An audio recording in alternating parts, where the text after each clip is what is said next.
Hello viewer, it's a shape we have taken on that canvas. We will use the paint over it.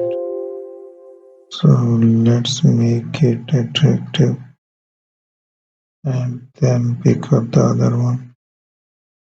Keep on generating the designs.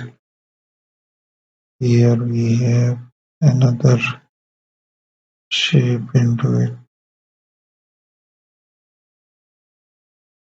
So there we have our design. For more we will use that one.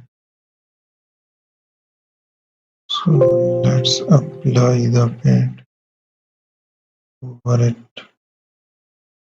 That's it. Thank you for watching. Don't forget to subscribe.